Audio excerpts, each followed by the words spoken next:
Hello மக்களே, இப்போ பார்த்தீங்கன்னா நாங்கள் அஹமதாபாத்லேருந்து தமன் போகிற ட்ரெயினில் தாங்க உட்காந்துருக்கோம். சரி ஏறி உட்காந்தாச்சு. அடுத்தது என்ன சாப்பாடு தான் திறந்தாச்சுங்க. வீட்டிலேருந்து ஃப்ரூட்ஸ்லாம் கட் பண்ணி எடுத்துகிட்டு வந்தாங்க. எல்லோரும் உட்காந்து ஃப்ரூட்ஸ்லாம் சாப்பிட்டுன்னுக்குறாங்க. சோட்டு முடிச்சுன்னுக்குறாங்க. என்னடா இது நடக்குது இங்கே, எங்கே இவனுங்க என்னை கடத்திட்டு போகிறானுங்க அப்படின்னு பார்த்துன்னுக்குறாங்க. சரி அதுக்குள்ளே எக்ஸோ கூப்பிட்டு கேட்குறாங்க, ஒன்று யாராவது கடத்துறாங்களா? இல்லைப்பா, என்னெல்லாம் யாரும் கடத்தலை, நாங்கள்லாம் தமன் போகிறோம் ஜாலியாக அப்படின்னு சொல்லிட்டு ஜாலியாக அவங்களும் சாப்பிட்டுக்கினே கிளம்பிட்டாங்க. இப்போ பார்த்தீங்கன்னா இங்கே வந்து அஹமதாபாத்லேயும் ட்ரெயின் கிளம்பிடுச்சிங்க. மணி 12 பார்த்தீங்கன்னா இருட்டிடுச்சு. லைக் 1-2 மணி வரை ஆகுது. யாரும் தூங்கலை, பேசினே இருந்தோம் நைட்டு ஃபுல்லாக. நாங்கள் அங்கே போய் ஒரே எல்லோரும் எக்ஸைட்மெண்ட்டில் இருக்கிறாங்க. பார்த்தீங்கன்னா உங்களுக்கே தெரியும், பசங்களாம் தூங்கிட்டாங்க நல்லா. சரி அதுக்கப்புறம் என்னடான்னு சொல்லிட்டு பார்த்தா கொஞ்ச நேரம் போனால் ட்ரெயினை நிப்பாட்டானுங்க. இங்கே சிக்னல் கிடைக்கலன்னு சரி இறங்கி கொஞ்சம் சுற்றி பார்த்தா எல்லாம் ஒரே இருட்டு. இருட்டில் கொஞ்சம் பயமாக தான் இருந்தது. இருந்தாலும் கொஞ்சம் தைரியமாக நின்னேன். எனக்கு நானே தைரியம் சொல்லிக்கின்னு.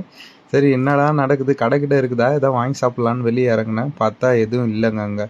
சரி இதுக்கப்புறம் எதுவும் இல்லை, வண்டி கிளம்பிடும் அப்படின்னு சொல்லிட்டு நாங்களும் ஏறிட்டோம். சரி ஏறி போய் படுத்துடலான்னு கண் அசந்தேன். பார்த்தா காலில் ஆகிடுது. சரி காலில் ஆகிடுதுன்னு ஏஞ்சி பார்த்தா ஒரே குளிர். எப்போ வெளியே எட்டி பார்க்குறேன், பனி பெய்யுதுங்க. ஒன்றும் அக்கத்து பக்கத்தில் இருக்கிறது கூட தெரியல. சரி தெரியலன்னு எட்டி பார்க்கறதுக்குள்ளே மணி 7:30 ஆகிடுது. சூரத்தும் வந்துருச்சுங்க. சரி இறங்கி பட்டுன்னு ஒரு சாவை குடிக்கலான்னு இறங்கினா எக்ஸோ அதுக்குள்ளே ஜாலியாக பேச ஆரம்பிச்சிட்டாங்க. நம்ம இப்போ எங்கே இருக்கோம்? ட்ரெயினில் இருக்கோமா? எங்கே போயின்னு இருக்கிறோம் நம்ம?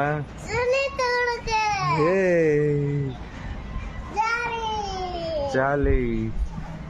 அவங்களுக்கு ஒரு ஜாலியாகிடுது. அதே ஃபுல் எக்ஸைட்மெண்ட்டோட நாங்களும் இருக்கிறவங்க. இதுக்கப்புறம் நெக்ஸ்ட் வீடியோவில் வந்து நம்ம அங்கே தமன் ரீச் ஆகிருப்போம். அந்த வீடியோ தான் நம்ம கண்டினியூவாக பார்க்க போகிறோம். அது வரைக்கும் யூடியூப் சேனலில் ஃபுல் வீடியோ பாருங்கள் அண்ட் சப்ஸ்கிரைப் பண்ண மறந்துடாதுங்க. இந்த வீடியோ உங்களுக்கு பிடிச்சிருந்ததுன்னா லைக் போடுங்க, கமெண்ட் பண்ணுங்கள் அண்ட் கண்டினியூவாக ஃபாலோ பண்ணுங்கள். Till then, bye bye, parents of